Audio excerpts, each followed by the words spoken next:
کیا آپ جانتے ہیں پاکستان کا ایک ایسا وزیر اعظم تھا جو دودھ بیچتا تھا۔ وہ انتہائی غریب تھا اور ایک غریب کسان کا بیٹا تھا۔ اس کے پاس جوتے بھی نہ تھے۔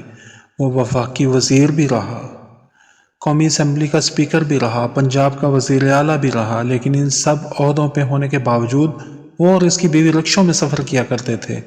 ہے نا حیرانگی کی بات؟ اس نے کبھی کوئی مراد نہ لی، نہ ہی فری بجلی کی سہولت لی، نہ ہی فری کی گاڑی، فری پیٹرول اور فری ہوائی سفر کے مزے اٹھائے۔ وہ اپنی تنخواہ سے یوٹیلٹی بل کی ادائیگی کیا کرتا تھا۔ اس نے وہ پروٹوکول لینے سے بھی انکار کر دیا جسے لینے کے لیے سیاستدان مرے جا رہے ہوتے ہیں، وہ پروٹوکول جس پہ لاکھوں کروڑوں خرچ ہوتے ہیں، جس سے عوام کے لیے راستے بند کر دیے جاتے ہیں۔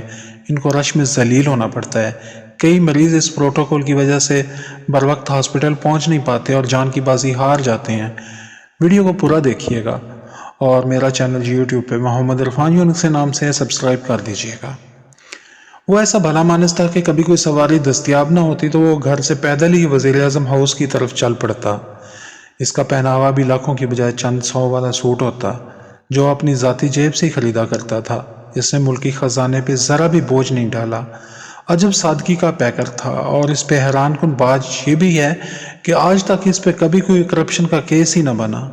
جس وزیر اعظم ہاؤس کو چھوڑنے کا دل نہیں کرتا، وہ کبھی اس وزیر اعظم ہاؤس میں بھی نہیں رہا۔ اس نے اپنی ساری زندگی ایک چھوٹے سے فلیٹ میں گزار دی۔ اب جاننا چاہتے ہیں نا کہ کون سا ایسا وزیر اعظم تھا؟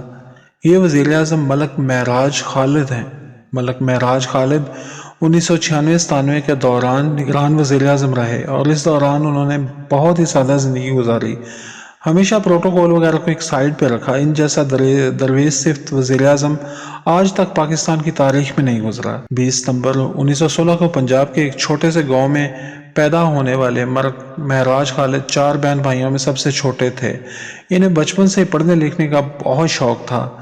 گاؤں میں اسکول نہ ہونے کی وجہ سے انہیں روزانہ 2 کلومیٹر پیدل چل کے دوسرے اسکول جانا پڑتا تھا۔ جوتے نہ ہونے کی وجہ سے جوتوں کے بنا ہی روزانہ سفر کرنا پڑتا۔ مڈل کے امتحان میں نمایاں نمبروں سے کامیاب ہونے کے بعد لاہور آ گئے۔ اس کے گاؤں سے شہر کا فاصلہ 13 کلومیٹر تھا۔ پیسے نہیں تھے، لیکن پھر بھی اس نے سوچا کہ جیسے بھی ہوگا وہ تعلیم ضرور حاصل کرے گا۔ اس مقصد سے کے لیے اس نے دودھ بیچنے کا سوچا۔ گاؤں سے دودھ لیتا اور لاہور شہر آ کے وہ دودھ بیچ دیتا۔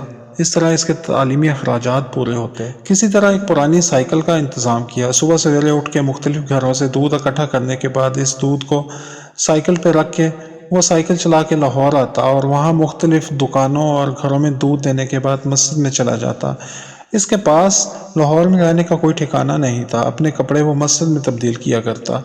مسجد میں کپڑے تبدیل کرنے کے بعد وہیں سے سکول چلا جاتا۔ کالج کی پڑھائی اس نے ایسے ہی دودھ بیچ کے حاصل کی۔ زمانے اسکول میں اس کے پاس جوتے نہیں تھے۔ بڑی مشکل سے پیسے جمع کر کے اس نے ایک جوڑا جوتوں کا خریدا تاکہ کالج جوتے پہن کے جا سکے۔ اس جوتے کو وہ نہیں پہنتا تھا کیونکہ گاؤں کی اونچی نیچی کھدری زمین پہ اسے پہن کے جلدی خراب ہونے کا اندیشہ تھا۔ اس لیے ان جوتوں کو لفافے میں لپیٹ کر دودھ کے ہمراہ شہر لے آتا، گھر سے والد کی چپل پہن کے آتا اور پھر شہر آگے وہ جوتے پہن کے کالج جاتا۔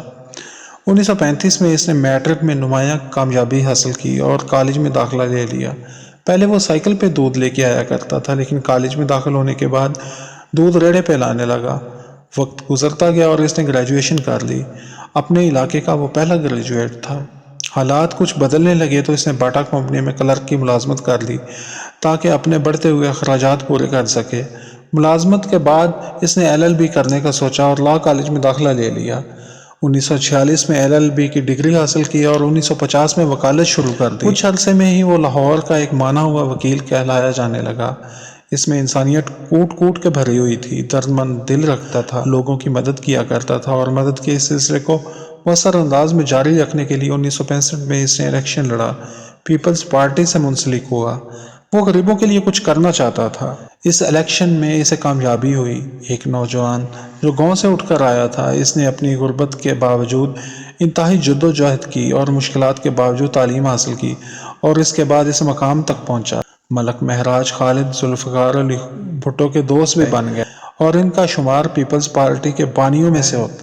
1970 کے الیکشن میں ذوالفقار علی بھٹو نے انہیں MNA کی ٹکٹ دی۔ اس ٹکٹ پہ وہ کامیاب ہوئے۔ کامیاب ہونے کے بعد انہیں وزیر خوراک بنا دیا گیا، لیکن وزیر بن جانے کے باوجود انہوں نے سادہ زندگی کو اپنایا، کسی قسم کا پروٹوکول بھی نہیں لیا۔ وہ سہولیات جو وزیروں کو ملتی ہیں ان سے استفادہ کرنے سے انکار کر دیا۔ ان کے خیال میں وزیروں کو ملنے والی یہ سہولیات عوام پہ ظلم کے مترادف تھیں۔ وہ خود کو حقیقت میں عوام کا خادم سمجھتے تھے۔ ان میں تکبر اور رعونت ذرا برابر بھی نہیں تھی، عجز و انکسار کا پیکر تھے۔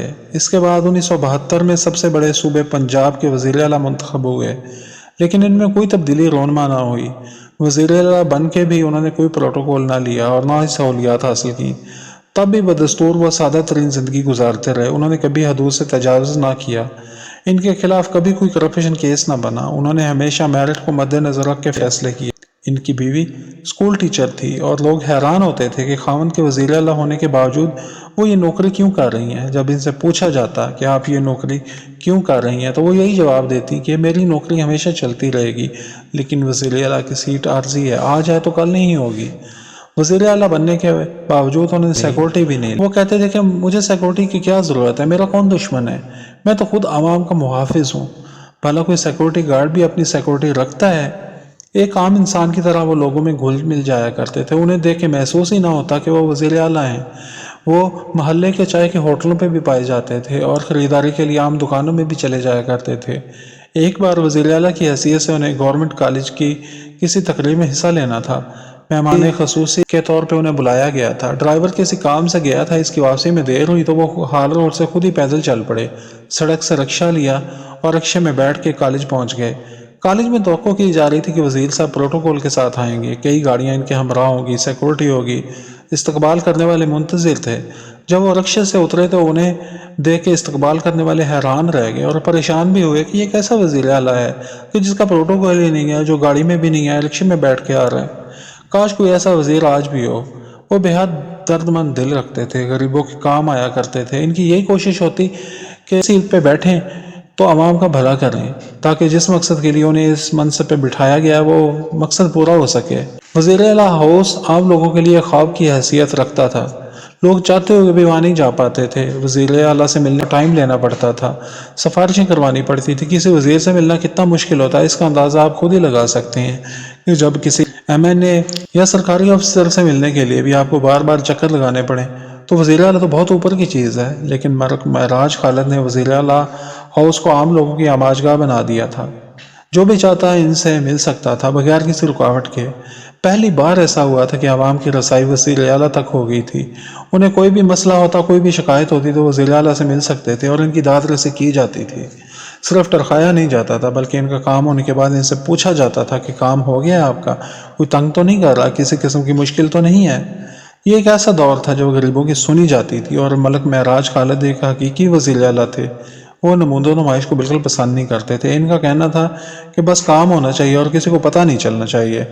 1973 میں وہ وفاقی وزیر قانون بن گئے، 2 دفعہ قومی اسمبلی کے اسپیکر بنے، 4 سال اسلامک انٹرنیشنل یونیورسٹی کے ڈائریکٹر رہے۔ ملک معراج خالد کی کوئی اولاد نہیں تھی، اس لیے انہوں نے ایک بچہ لے کے پالا اور اس کی پرورش کی۔ ملک معراج خالد 13 جون 2023 کو یہ دنیا چھوڑ گئے۔ ملک معراج خالد تو اس دنیا سے چلے گئے، لیکن ان کی اچھی یادیں ہمیشہ رہیں گی۔ ان کی زندگی دوسروں کے لیے ایک مثال بن کے رہے گی۔ انہوں نے اپنی غربت کو اپنے لیے رکاوٹ نہیں بننے دیا، اپنے لیے راستے خود تلاش کیے، انت تک محنت کی اور احساس کمتری کا شکار بھی نہیں ہوئے۔ یہ سبق ہے ان نوجوانوں کے لیے جو غریب ہیں، وہ بھی اپنی غربت کے باوجود اپنے راستے چن کر اپنے لیے وہ سب کچھ حاصل کر سکتے ہیں جو ان کی خواہش ہے۔ زندگی انسان کو موقع دیتی ہے، اس سے فائدہ اٹھانا انسان کے اپنے بس میں ہے۔ غریب ہونا کوئی جرم نہیں ہے، غریب ہونے پہ شرمندہ مت ہوں۔ بہت سارے غریب لوگ ایسے ہیں کہ جو بعد میں کامیاب ترین انسان بن گئے، اور ان کو کامیاب بنایا ان کی محنت نے، ان کی جد و جہد نے۔ کاش پاکستان کے سارے سیاستدان ملک معراج خالد کے جیسے ہو جائیں تو یہ ملک دنیا کا نمبر 1 ملک بن جائے۔